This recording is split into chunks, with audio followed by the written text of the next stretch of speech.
మన శివశంకర వరప్రసాద్ గారు స్టారింగ్ చిరంజీవి గారు అండ్ నయనతార గారు అండ్ వెంకటేష్ గారు, డైరెక్టర్ బై అనిల్ రావిపూడి గారు.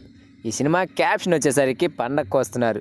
అనిల్ రావిపూడి గారు పండగకు వచ్చేసి మళ్ళీసారి హిట్ కొట్టేశారు. Boss is back.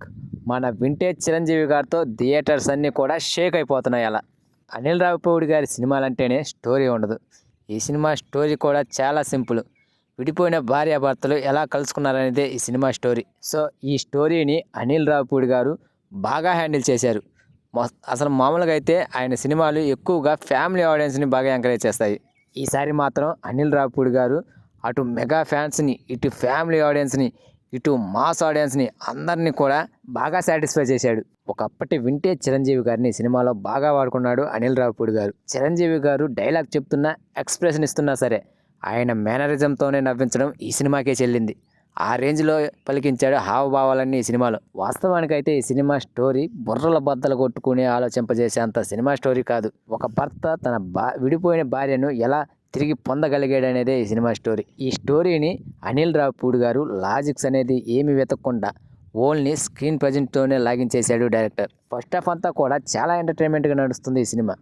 చిరంజీవి గారి గతం, ప్రేమ, పెళ్ళి, విడాకులు ఇలాంటి అద్భుతమైన దృశ్యాలతో ఎక్కడా కూడా ల్యాగ్ లేకుండా చాలా ఎంటర్టైన్మెంట్గా నడిపించాడు. ఇక సెకండ్ హాఫ్కి వచ్చేసరికి కూడా చాలా వరకు ఎంటర్టైన్మెంట్తోనే లాగించాడు. ఇక మధ్యలో కొన్ని ఎమోషన్ సీన్స్ బాగానే పండాయి. ఇక అదే సమయంలో యూత్ని బాగా టార్గెట్ చేసుకొని విడాకులకు సంబంధించిన కాన్సెప్ట్ని బాగా తీర్చిదిద్దాడు. ఆ కాన్సెప్ట్ అయితే ఈ తరం ఆడియన్స్కి బాగా కనెక్ట్ అవుతుంది. అనిల్ రావిపూడి గారు ఈ సినిమాని ఓన్లీ ఎంటర్టైన్మెంట్తోనే కాకుండా ఒక మంచి సందేశాన్ని కూడా ఇచ్చి ఫుల్ సక్సెస్ అయ్యాడు. మనం ఎప్పుడు అనుకుంటూ ఉంటాం అనిల్ రావిపూడి గారు ఎప్పుడు రొటీన్ సినిమాలే తీస్తూ ఉంటాడు అని, కానీ ఆయన మాత్రం గిరికీసుకొని మరి ఫ్యామిలీ ఆడియన్స్నే ఎప్పుడు టచ్ చేస్తూ ఉంటాడు. దాంతోనే ఆయన ఫుల్ సక్సెస్ అవుతున్నాడు. ఇక దానికి తోడు వింటేజ్ చిరంజీవి గారిని చూపించి మరోసారి సక్సెస్ అయ్యాడు.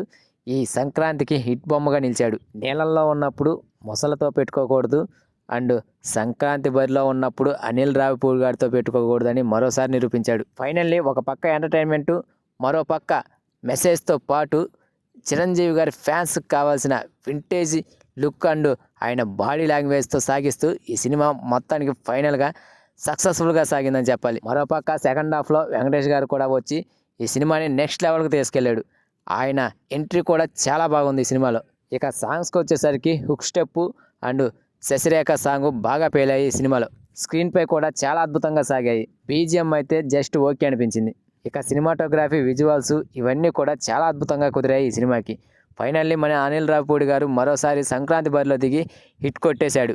అటు చిరంజీవి గారి ఫ్యాన్స్ కూడా full happy. So this is the review. ఈ రివ్యూ కనుక మీకు నచ్చినట్లయితే ప్లీజ్ గైస్ లైక్ చేయండి, షేర్ చేయండి అండ్ సబ్స్క్రైబ్ చేసుకొని పక్కన ఉన్న బెల్ ఐకాన్ని క్లిక్ చేసుకొని ఆన్లో పెట్టుకోండి ఫ్రెండ్స్ ప్లీజ్. అండ్ సో మర్చిపోయా, ఈ సినిమాకి నా రేటింగ్ వచ్చేసి 3.5 out of 5.